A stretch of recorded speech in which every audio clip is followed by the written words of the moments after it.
Hello dear students, welcome back to organised knowledge channel. और आज की इस वीडियो में बच्चों हम डिस्कस करेंगे worksheet number 26 for class 8th social science की। बच्चों ये वर्कशीट है जो आपके लिए 18 जनवरी 2021 के लिए शेड्यूल की गई है।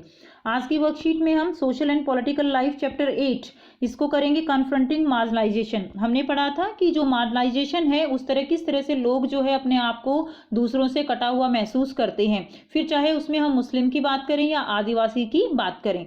ठीक है, तो बेटा अभी तक अगर आपने चैनल को सब्सक्राइब नहीं किया है तो जल्दी से चैनल को सब्सक्राइब कर लें, बेल आइकन भी प्रेस कर लें ताकि आप बच्चों को हर वीडियो की नोटिफिकेशन मिलती रहे। So let's start. Today the tribal, Dalit, Muslim, women and other marginalized group of our country have become aware and are arguing that as citizen of a democratic country they should also get equal right and their right should be protected।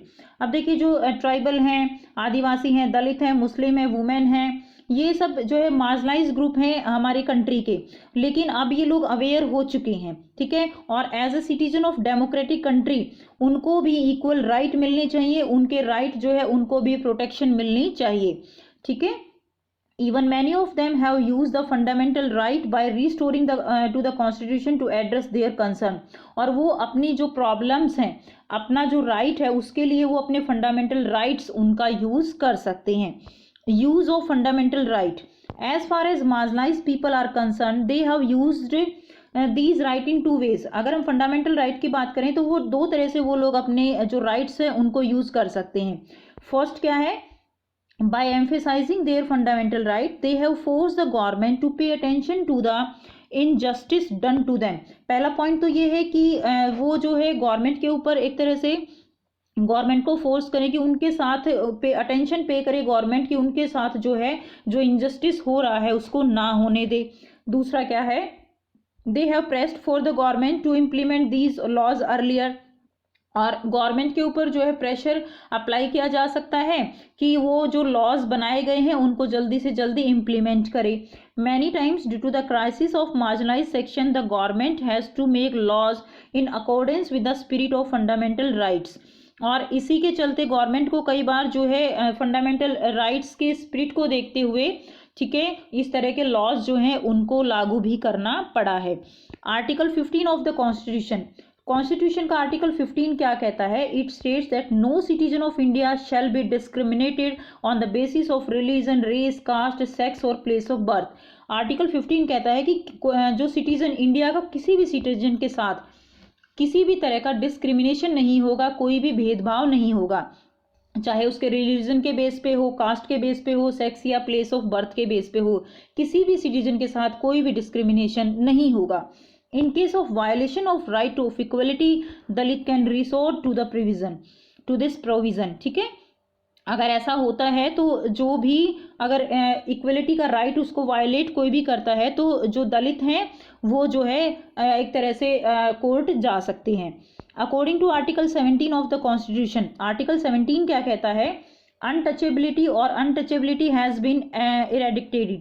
ठीक है, तो इस article 17 के according constitution से जो untouchability थी, untouchability यानी आप कह सकते हो कि छुआछूत का जो यहाँ पर बात की गई है वो ऑलरेडी कॉन्स्टिट्यूशन से निकाल दिया गया है आर्टिकल 17 के according.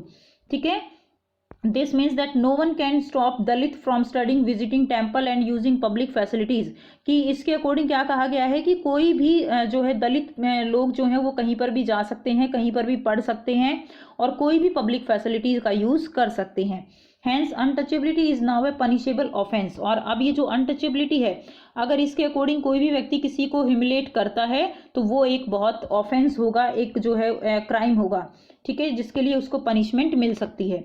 Legislation for marginalised section, अब देखिए, to implement the constitution state and central government implement special scheme in areas with tribal population और दलित पॉपुलेशन। अब जो मार्जिनलाइज्ड सेक्शन है उनको इक्वल करने के लिए कॉन्स्टिट्यूशन में सेंट्रल गवर्नमेंट ने कुछ स्कीम जो है वो लागू की हैं। with in many places Dalit and tribals are provided hostel and education facilities at free and subsidized rate from the government। तो जो हॉस्टल फैसिलिटीज़ हैं वो प्रोवाइड की गई हैं, एजुकेशन फैसिलिटीज़ प्रोवाइड की गई हैं और कुछ जगह जो है कई चीज़ों में उनको सब्सिडीज़ दी जाती हैं, ठीक है, गवर्नमेंट की तरफ से। Reservation have also been made to the eliminate disharmony, और जो है उनको इक्वल लाने के लिए जो रिजर्वेशन है वो भी दी गई है।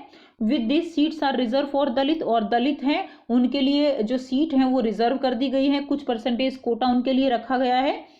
Adivasis in educational institution and government job, ठीक है, वो जो दलित हैं या आदिवासी हैं जो एजुकेशनल इंस्टीट्यूशन है गवर्नमेंट जॉब्स हैं उनमें रिजर्वेशन दी जाती है। There is a minimum mark limit for admission to college, especially medical college, and there is also provision for special scholarship for them. अब देखिए मिनिमम मार्क लिमिट जो है वो रखी गई है कॉलेज में एडमिशन के लिए, मेडिकल कॉलेजेस के लिए, और स्पेशल स्कॉलरशिप उनको दी जाती हैं। तो ये सारी जो सुविधाएं हैं ये गवर्नमेंट के द्वारा जो मार्जिनलाइज पीपल हैं, चाहे वो दलित हैं या आदिवासीज हैं या मुस्लिम हैं, जो भी मार्जिनलाइज एरिया में आते हैं उनको ये सारी सुविधाएं दी गई हैं। उसके बाद देखिए नेक्स्ट एक्टिविटी दी गई है, we are all human and we are equal, write 10 lines on this sentence और ड्रॉ अ पिक्चर। तो यहाँ पर वी ऑल आर ह्यूमन और वी आर इक्वल, तो इसके बारे में आपको 10 लाइनें लिखनी है बेटा। ये आपके लिए सिंपल एक्टिविटी है कि हम सभी जो है ह्यूमन हैं और हम सब इक्वल हैं। तो इसके बारे में आप कोई भी पिक्चर भी ड्रॉ कर सकते हो। आप नेट से जब भी सर्च करोगे तो आपको बहुत सारी पिक्चर्स मिल जाएंगी जिसमें ह्यूमैनिटी दिखाई गई होगी कि किस तरह से हम लोगों की हेल्प करते हैं। नेक्स्ट देखिए, अब आपको यहाँ पर 4 क्वेश्चन दिए गए हैं। फर्स्ट क्वेश्चन क्या है, राइट अबाउट आर्टिकल 15 और 17 रिटन इन कॉन्स्टिट्यूशन। तो आपको 15 और 17 आर्टिकल के बारे में लिखना है।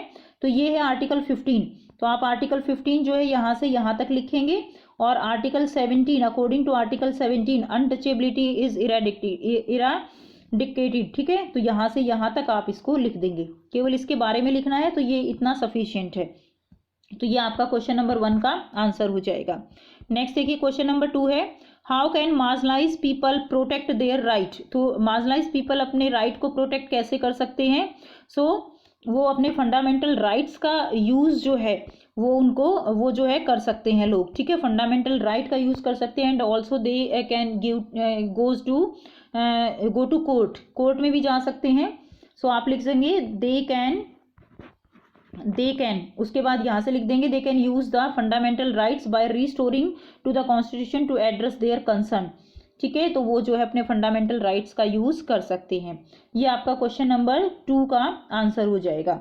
नेक्स्ट देखिए क्वेश्चन नंबर 3 है, what facilities does the government provide to the marginalised people. तो मार्जिनलाइज्ड पीपल को कौन कौन सी फैसिलिटीज जो है गवर्नमेंट की तरफ से प्रोवाइड की गई हैं। तो ये आपका जो है आंसर 3 हो जाएगा। हॉस्टल फैसिलिटीज प्रोवाइड की गई है, फ्री एजुकेशन दी जाती है, रिजर्वेशन दी जाती है, एंड स्कॉलरशिप जो है उनको दी जाती है। तो ये आपका आंसर 3 हो जाएगा।